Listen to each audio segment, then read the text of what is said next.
여러분 구약의 또 저명한 신학자이신 고든 웬함 교수님의 책을 보면 이 시편은 그 자체로 성도들에게 건강한 믿음을 갖게 하는 좋은 수단이었다, 그렇게 말하고 있습니다.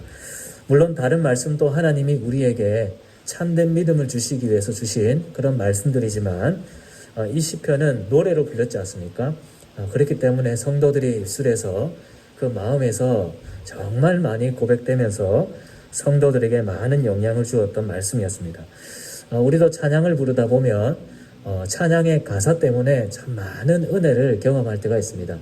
그 가사는 곡조가 있을 때 우리의 마음에 많은 영향을 끼치게 되는 것이죠. 그렇기 때문에 이 시편은 정말 성도들의 신앙생활에서, 그들의 믿음 생활에서 정말 많은 영향을 끼쳤던 그런 성경입니다. 그만큼 이제 신약 성경이 가장 많이 인용하고 있는 구약 성경이 아마 시편일 것 같은데 신약 성도들도 그만큼 이 시편을 많이 암송하고 불렀기 때문에 그들의 신앙에 영향을 많이 끼쳤다고 생각해 볼 수 있겠죠. 그래서 이 시편을 부른다는 것은 우리 성도들이 자연스럽게 참된 믿음을 배워가는 그런 하나의 과정이 될 수 있습니다. 아이들은 부모님을 따라 이 시편을 부르면서 성경이 가르치는 참된 진리를 함께 부르면서 같은 믿음을 형성해 나가고, 또 교회도 같이 이 시편을 부르면서 참된 진리를 자연스럽게 배워갈 수 있었던 것이죠. 저희 집에 첫째와 둘째 아이가 하나의 특징들이 있습니다. 첫째 아이는 좀 자주 목이 쉬어 있는 편이고, 우리 둘째 아이는 항상 배가 나와 있습니다.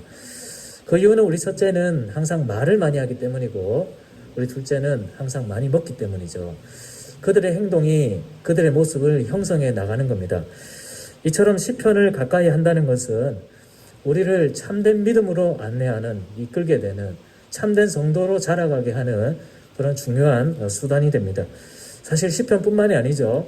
하나님이 주시는 모든 말씀이, 우리가 지난주에 봤던 것처럼 하나님의 말씀을 가까이 하면 우리가 그 말씀에 담겨져 있는 참된 진리의 모습으로 우리가 나아가게 되는 것이죠.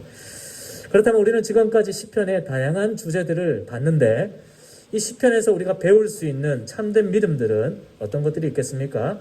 우리가 이 세상 속에서 비록 죄 때문에, 또 때로는 질병 때문에, 때로는 어려움 때문에 단식하지만 우리가 하나님께 기도하는 것이 우리가 시편에서 배울 수 있는 참된 믿음이라는 것을 알 수 있을 겁니다. 또 우리는 이 세상의 악을 모른 척하는 자들이 아니라 악을 미워하고 또 악을 저주하기까지 하는 그런 선한 삶을 살아야 되고, 또 우리는 하나님이 우리의 피난처시며 도움이심을 고백하고, 또 우리는 하나님의 섭리를 믿으며 하나님께 감사하는 자가 되고, 또 우리는 지난주 시편처럼 하나님의 말씀을 통해 우리의 영혼이 소성케 될 수 있음을 아는 것, 그런 것들을 우리가 생각해 볼 수 있을 겁니다. 여러분, 오늘 시편은 바로 이러한 참된 우리의 믿음의 모습과 더불어서 우리가 또 가져야 될 중요한 믿음의 모습을 하나 가르쳐주고 있습니다. 여러분, 오늘 시편은 왕을 향한 찬양입니다. 시편에는 왕을 노래하는 시편들이 많이 있거든요. 왕이 대관식을 갖거나 또는 국가의 중요한 일들, 전쟁이나 또 중요한 국가적인 일이 있을 때 왕을 통하여 선한 통치가 나타나게 되길 바라면서 왕을 노래하고 왕을 찬양하는 시편들이 많이 있습니다. 이렇게 왕을 노래하는 이 왕을 향한 제왕시라고 하는데, 이것은 시편에서 사실 아주 중요한 위치를 차지하고 있습니다. 제가 지난 시간에 하나님에 대한 말씀의 강조를 보면서 이것이 시편 1편이 시편 전체의 서문으로서 우리에게 가르쳐주는 하나의 중심 주제라고 했지 않습니까? 근데 시편 1편과 더불어서 시편 전체의 서문 역할을 하는 또 하나의 시편이 있는데, 그게 바로 시편 1편과 이어지는 시편 2편입니다.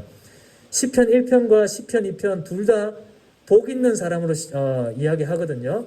시편 1편 1절이 복 있는 사람을 시작해서 시편 2편 마지막 절이 복 있는 사람으로 끝납니다. 시편 1편이 복 있는 사람을 하나님의 말씀을 가까이 하는 사람이라고 했다면, 시편 2편은 무엇일까요? 하나님이 세우신 왕, 그 왕을 의지하고 그 왕께 순종하는 자가 복이 있다, 그렇게 시편 2편이 가르치고 있습니다. 그러니까 시편 1편과 2편이 시편 전체의 서문이라고 한다면 시편 전체의 가장 중요한 중심 주제는 뭐라고 할 수 있을까요? 우리가 하나님의 말씀을 쫓아 살아가야 되고 하나님이 주신 왕을 의지하며 그 왕께 순종하며 살아가는 것이다. 이렇게 할 수 있을 겁니다. 그것이 시편이 가르치는 복 있는 사람의 모습이겠죠. 그런데 여러분, 이렇게 시편이 왕을 향한 찬양을 이렇게 중심 주제로 두고 찬양하고 이유는 뭘까? 여러분, 구약시대의 왕은 우리가 일반적으로 생각하듯이 세상의 권력을 가진 어떤 권력자로서의 왕이 아닙니다. 구약의 이스라엘의 왕의 핵심은 하나님이 세우신 왕이라는 것이 핵심입니다.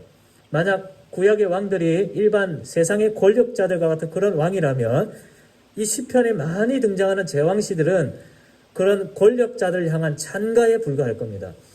그러나 하나님이 세우신 이스라엘의 왕들은 그런 권력을 행사하는 자로서의 왕이 아니라 하나님이 세우신 하나님의 종입니다. 여러분, 하나님이 어떤 분입니까? 하나님은 통치자시죠. 하나님이야말로 왕으로 이 시편의 묘사가 됩니다. 하나님은 그의 공의와 정의로 그의 은혜와 자비로움과 긍휼을 따라서 이 세상을 다스리는 통치자이시죠. 근데 그 하나님이 세상에 인간 왕을 세우셨다는 것은 뭘 말하겠습니까?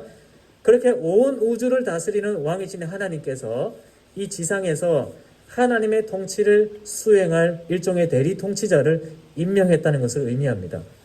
그러니까 이 세상에 서 있는 이스라엘 나라의 왕들은 자기 마음대로 자기 뜻을 따라 세상을 다스리는 그런 일종의 권력자가 아니라 하나님의 뜻을 따라 나라를 다스리고 하나님의 마음으로 백성들을 다스리는 일종의 하나님의 종입니다.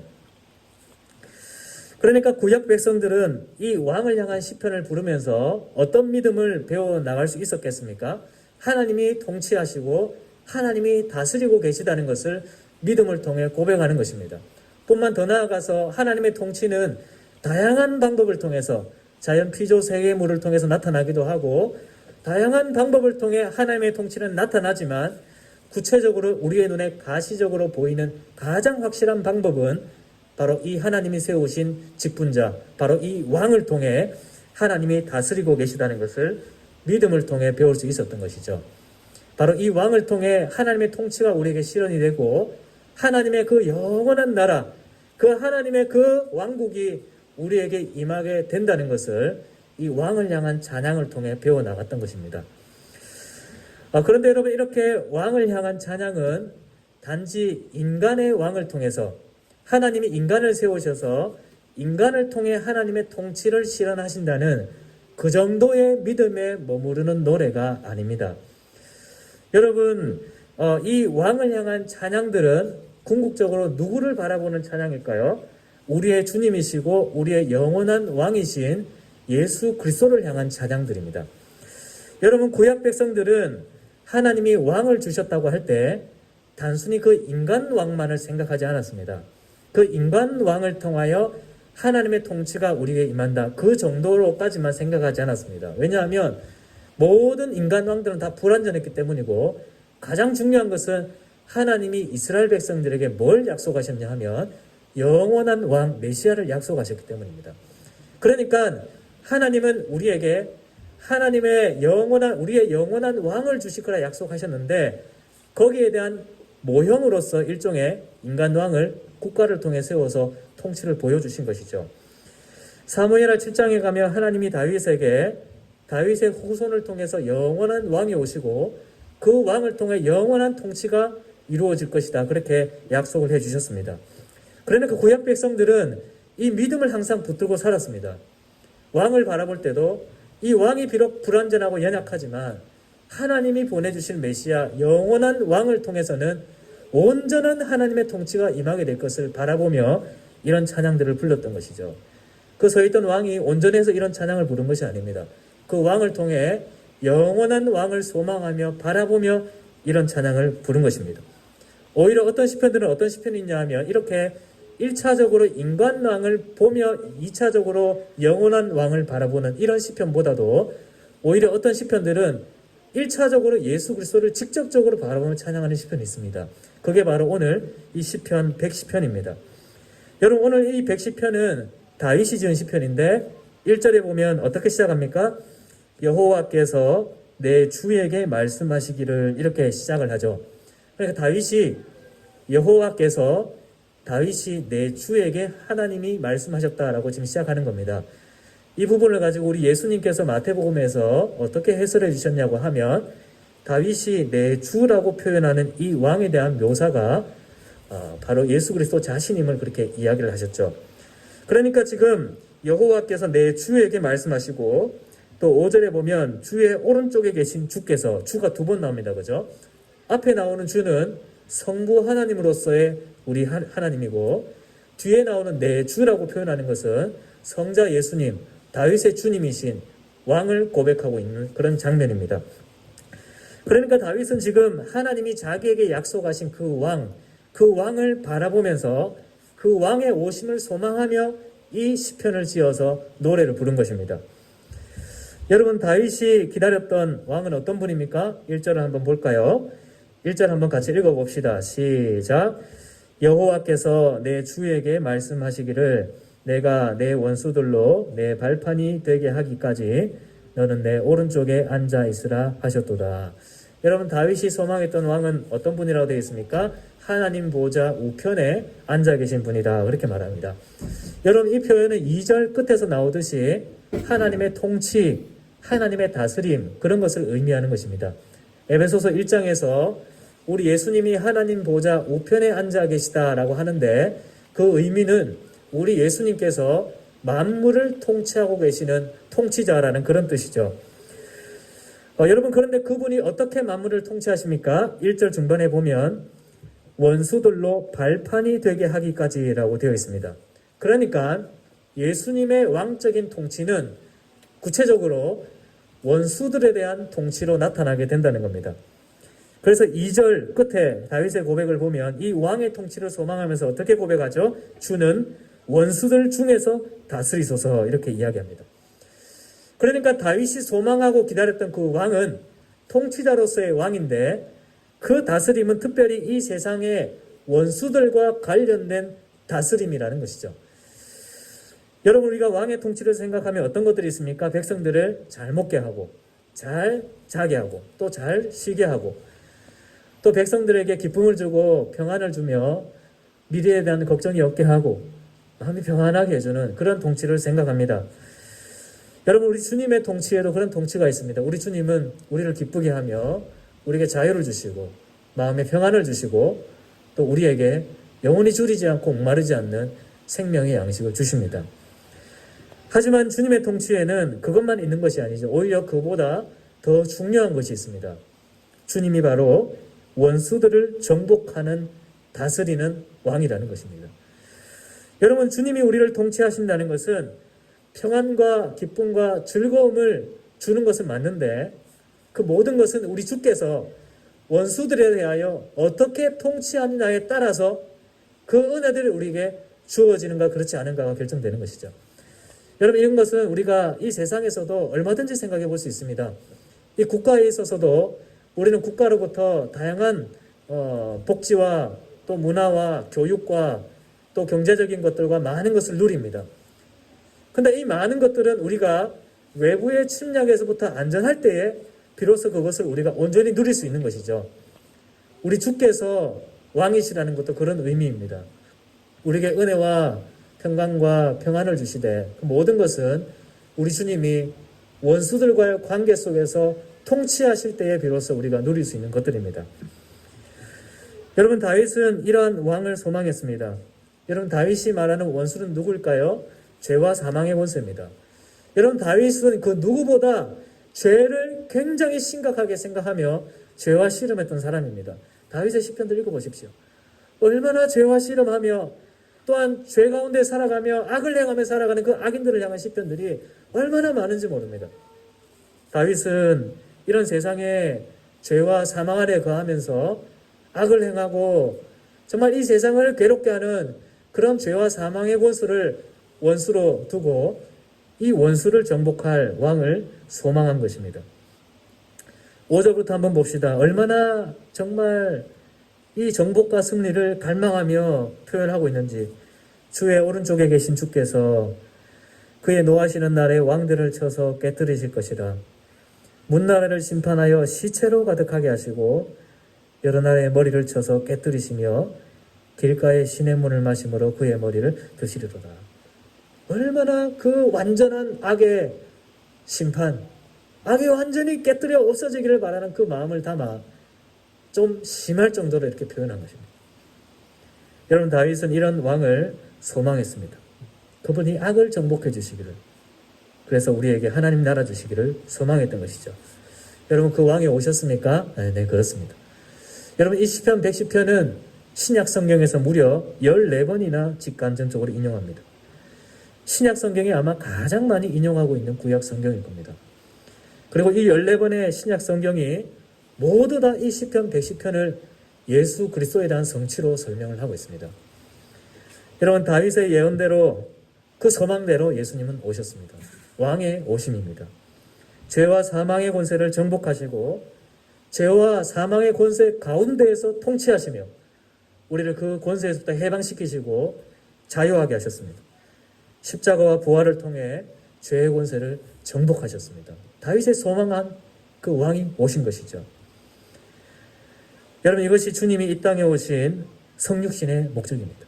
우리가 조금 있으면 성탄절을 보내게 되는데 성탄절의 가장 중심 주제는 성육신이며 성육신의 가장 중심적인 주제는 바로 이렇게 마귀를 멸하시기 위해 오신 왕의 오심입니다. 히브리서 2장 14절에 그가 또한 우리와 같은 모양으로 혈과 육을 함께 지니심은, 즉 성육신하여 이 땅에 탄생하심은 죽음의 세력을 잡은 자 곧 마귀를 멸하시기 위함이다, 그렇게 말합니다. 여러분, 이것이 성탄절의 의미이죠. 주님이 이 세상의 원수들, 우리의 원수들, 이 죄와 사망의 권세를 정복하기 위해 이 땅에 육신을 입고 오신 것입니다. 하나님의 아들이 하나님 보좌 우편에 계신 통치자께서 만왕의 왕이시고 만주의 주이신 우리 주께서 육신을 입고 이 땅에 낮아져서 오신 것입니다. 우리는 이러한 성탄절을 기다리며 주님의 성육신을 기억하는 것입니다. 여러분, 또한 우리는 성탄절을 보내면서 이것을 기억할 뿐만 아니라 우리는 어떤 소망을 가져야 됩니까? 제가 성탄절 될 때마다 매번 여러분에게 말씀드립니다. 성탄절은 우리의 믿음이고 우리의 소망입니다. 성탄절은 우리 주님이 2000년 전에 오셨음을 믿을 뿐만 아니라 왕이 이 땅에 오셨기 때문에 이 땅에 다시 오실 것임을 소망하는 것이 우리의 성탄절입니다. 여러분, 우리가 주님의 재림을 왜 소망합니까? 여전히 이 땅에 죄와 사망의 그 권세들이 남아있기 때문입니다. 여전히 우리는 올 한 해 수많은 죄의 문제로 고통스러워했습니다. 때로는 내 안에 일어나는 문제들, 때로는 내 주변에 있는 죄의 문제들, 때로는 이 세상에 있는 잘못된 제도와 관습과 전통과 악한 일들 때문에, 때로는 우리 주변에 있는 악인들 때문에, 때로는 궁극적으로 죄 때문에 발생하게 된 우리의 몸의 연약함과 질병들 때문에 우리는 참으로 많이 고통당하며 살았습니다. 주님이 이 땅에 오셔서 십자가를 통해 죄의 권세를 정복하셨지만 여전히 그 죄의 잔재들이 남아있는 것입니다. 우리가 이것을 이상하게 생각할 필요가 없습니다. 우리가 전쟁할 때 고지에다가 깃발 꽂으면 승리한 거거든요. 그 자체로 전쟁의 승리를 선포합니다. 그러나 그 잔재들이 곳곳에 숨어 남아서 그 나라를 고통스러워 하는 것처럼 죄와 사망의 권세를 향한 하나님의 통치는 이미 승리하고 이미 그 결정이 났지만 그 잔재들이 남아 우리를 괴롭게 하는 것입니다. 칼빈은 이것을 죄의 찌꺼기들이라 그렇게 말했습니다. 여러분, 우리 주님은 이 땅에 다시 오실 때 그 모든 죄악의 찌꺼기들을 소멸하실 것이라 약속하셨습니다. 그렇기 때문에 우리는 왕의 재림을 소망하는 것입니다. 여러분, 우리가 왕의 재림을 다시 소망하는 이유는 죄가 있기 때문입니다. 우리가 주님의 다시 오심을 기다리는 이유는 우리가 세상에서 그 어떤 영광스러운 일들과 세상의 부귀 영화를 위해 구주를 기다리는 것이 아닙니다. 우리 안에 여전히 죄의 문제가 남아있기 때문입니다. 우리가 이 죄의 문제에서부터 완전하게 벗어나게 될 때 하나님이신 구원의 기쁨을 완전하게 누릴 수 있는 것을 우리가 알기 때문이죠. 그래서 우리는 다윗이 이 세상에서 죄와 이 사망의 문제로 끊임없이 씨름하면서 이 시편을 불렀던 것처럼, 그리고 이 왕의 오심을 기다렸던 것처럼 우리 역시 이 세상의 죄 가운데에서 왕의 다시 오심을 소망하는 것입니다. 그렇기 때문에 우리도 오늘날 이 다윗처럼 고백할 수 있겠죠. 주는 이 원수들 중에서 다스리소서. 주는 이 죄악 가운데에서 하나님 보좌 우편에서 다스려 주시옵소서. 그리고 다윗이 묘사한 것 같이 이 죄악의 뿌리들이 완전하게 소멸하게 되기를 바라면서 주여 이 땅에 다시 오셔서 이 남은 찌꺼기들을 완전하게 소멸해 주시옵소서. 우리는 소망할 수 있을 것입니다. 사랑하는 여러분, 이것이 성탄을 기념하는 우리의 믿음과 소망입니다. 이제 얼마 있지 않으면 성탄절을 보내게 될 것인데 여러분께서 이 성탄절에 이 시편을 묵상하시면서 왕의 다시 오심을 소망하는 그런 믿음을 여러분께서 가지시기를 바랍니다.